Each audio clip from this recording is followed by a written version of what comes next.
پہلے بھی پیپسی میں کام کرتا تھا، اب میں نے جاب چینج کیا، کرچی میں آ گیا ہوں.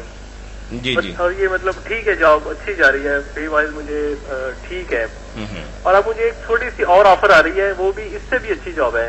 جی جی. وہ آپ کائنڈلی مجھے بتائیے کہ یہ میں یہی کنٹینیو کروں یا اس کو جو مطلب تھوڑی سی مجھے ہے اس کی اپرچونیٹی اس کو اویل کروں. آپ نے نام اپنا نعیم صاحب بتایا نا؟ جی محمد نعیم. جی محمد نعیم صاحب، اصل میں ٹیلی ویژن پہ ایک دو پروگرام لگتے ہیں جو دوسروں کے لیے استخارے کرتے ہیں. جی جی. تو آپ نے شاید اسی کو دیکھ کے مولانا سے بھی یہ بات پوچھی ہے، تو مولانا بتائیے کہ ان کے لیے پھر کیا حکم؟ نعیم صاحب، یہ باتیں جو ہے نا استخارے کے بارے میں مشہور جی جی. کہ استخارہ کوئی آدمی کر کے دیتا ہے پتہ، یا خود کوئی لوگ یہ استخارے کرتے ہیں، رات کو سو جاتے ہیں، پھر کئی دن وہ کرتے رہتے ہیں، کہتے ہیں کہ خواب اشارہ ہو ہمیں، اور اس سے سمجھتے ہیں کہ اللہ کی طرف سے ہمیں کوئی اطلاع آ گئی، اور اس پر وہ پھر قدم اٹھا دیتے ہیں. میں نے اکثر لوگوں کو پھر بعد میں پریشان بھی دیکھا کہ وہ برباد ہو گئے. اللہ نے ایسا راستہ کوئی نہیں رکھا کہ لوگوں کو غیب کا پتہ چل جائے کہ کل کیا ہوگا. ایسا استخارہ نہ اللہ کے رسول نے بتایا، نہ دین میں اس کی اجازت ہے، نہ کوئی ماں کا لال یہ کر سکتا کہ وہ بتائے کہ کون سا کام اچھا ہوگا. یہ تو اللہ نے اپنے رسول سے اعلان کروایا کہ اگر میں غیب جانتا ہوتا تو ساری دنیا کے نفع نہ اکٹھے کر لیتا، اور مجھے کیوں تکلیفیں پیش آتی. کوئی نہیں، یہ نہیں انصاف ہوگا. دعائے استخارہ جو سکھائی گئی وہ کوئی نہیں، اشارہ نہ خواب، یہ سب زمین میں لوگوں نے خود لگائے.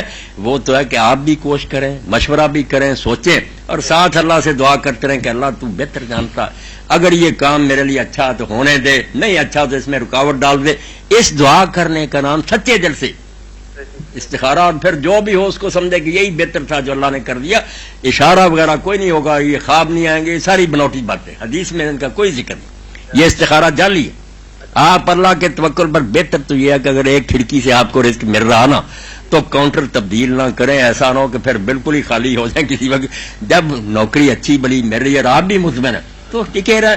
کیوں اس طرح کل دوسرے میں جائیں؟ پھر کئی لوگ جو ہیں بدانی ہو جائے گی. اس کو نہیں رکھنا، وہ پتہ کر لیتے ہیں نا آپ کی ہسٹری کا کہ یہ تو روز ملازمت سے بدلتا.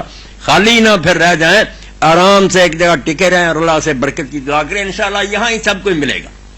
جی. لیکن میں ویسے مشورہ بھی کر رہا تھا، ویسے اس سے وہ تھوڑی سی بہتر ہے.